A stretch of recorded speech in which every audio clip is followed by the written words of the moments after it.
Бәріне сәлем, мен есім Рахат. Мен Гонконгта магистрантпын. Бұл блогымыз бұйыртса жалпы Hong Baptist University жайлы болатын болады. Яғни HKBU. Қандай университет, рейтингі қандай, оқыған стоит па, не стоит па деген сияқты мәселелерді қарастыратын боламыз. Tell me baby what's the problem? Cause I keep trying to figure it out. Бүгінгі күн ауа райы бұлтты, жаңбырлы болып тұр, жел бар, салқын. Бірінші рет мұндай салқын болып тұр, Гонконгта мұндай салқын болмаған. Жоғырап келатырмын, сәл ауырып тұрғанында бар. Осылай мен камераны қолыма алып, бұлай блог түсірмесем, негізі отырып түсірем деп жоспарлағам ғой. Отырып түсіруге мүлдем уақыт таппай жатырмын. Сол себепті бір жерге бара жатқан кезде жолда, в общем, осылай сценарийсіз өзімнің ауызекі сөзіммен түсіре беретін болам. HKBU, Hong Baptist University университет ретінде негізі 94 жылы қаланған. Яғни қатты жаңа, осы соңғы 10 жылдықта ашылған университет деп айта алмайсың. Бірақ кампус өте керемет, іші өте жаңа. Кітапханалары, коворкинг орындары, лабораторный бөлмелері, жалпы лекционный бөлмелері, жалпы өте жаңа. Орындықтар, парталар, доска, бүкіл кабинетте микрофон, бүкіл кабинетте үлкен тақта, плюс не презентация жасауға арналған проекторлар, телевизорлар, колонкалар, бүкіл кабинетте. Баптистің рейтингі әлем бойынша 244 орында тұр. Жалпы мен біраз таңғалған нәрселерім студенттердің оқуына жағдай қатты жасалған. Яғни сен оқитын орын, университетте жүріп, сенде қатты тамақтан, оқитын орыннан, оқитын материалдардан қатты көп проблема болмайды. Өйткені бүкіл жағдайды істеп қойған, тіпті ұйықтайтын румдар да бар, яғни ұйықтайтын бөлмелер де бар. Ішіне кіріп, кез келген уақытта ұйықтасам болады, енді жабылғанға дейін. Ал бірақ кітапханалары 24 сағат жұмыс жасайды. И ішінде кондиционер бар, өйткені мына күн өте ыстық, кондиционер бар, су бар, тегін тағамдар, сол жерде снэкс, там any kind of drinks, любой нәрсені алуға болады. Там кітапхананың ішінде жалпы университетте қарастырылған. Ал жалпы білім деңгейіне келетін болсақ, профессорлар өте білікті, өте андай дружелюбный деп айтуға болады. Өйткені қандай кез келген бір сұрақ сұрасаң, кез келген бір мәселемен баратын болсаң, кеңес сұрайтын болсаң, смело кел дейді, бауырым, былай да былай деп конкретно айтып түсіндіріп қойып береді, короче. Жалпы мен IELTS-қа дайындалып жатқан кезде, мен осы 2024-тің қыркүйек айынан қазан айына дейін 2 айда IELTS-қа дайындалған болатым. Сол кезде мен Алматыда, яғни МУИТта оқыдым, 4-ші курс, и дайындалатын жер іздедім.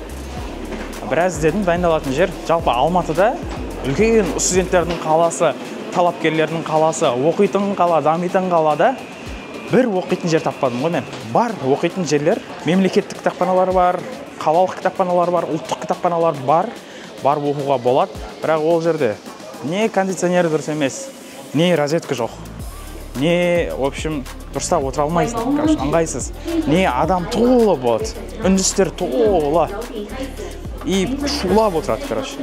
И вообще дайындалуға қатты мұрша бермейді да. Университетке бару вариант емес, жаңа айттым, біздің университеттің кітапханасы қандай. Сол үшін мен тек бір алыс жақтан бір не тауып алдым, кітапхана тауып алдым.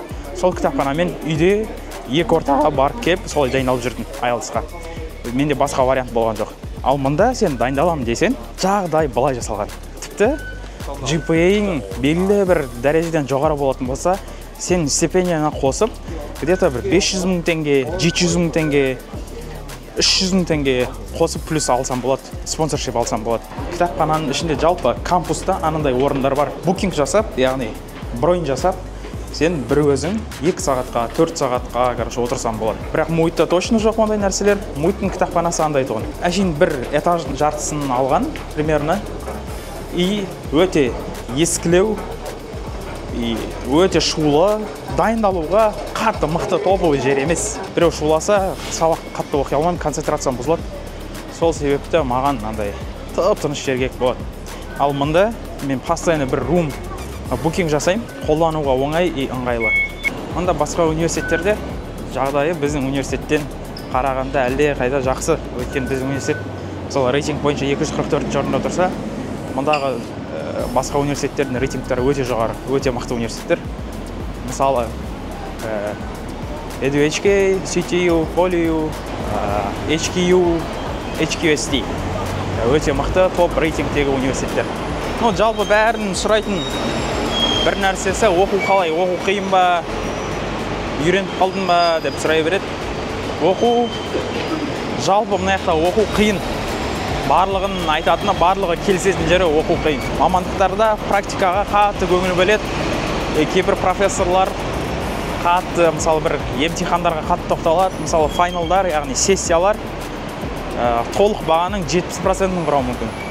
И мұнда амал жоқ. Оқудан басқа амалың жоқ. Бәрібір тоже Қазақстан сияқты ол мамандыққа, сосын сабаққа байланысты. И профессордың өзіне байланысты. Мамандық қаншалықты қиын, сабақ қаншалықты қиын. Профессор қаншалықты қиын тапсырмалар береді, қиын қатты қадағалайды, жалпы қатал, соған байланысты.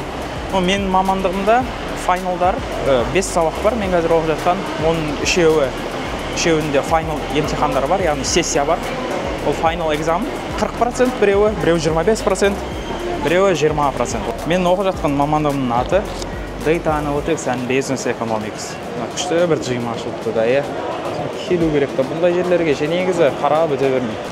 Бұл енді кішігірім интродактори видео болсын.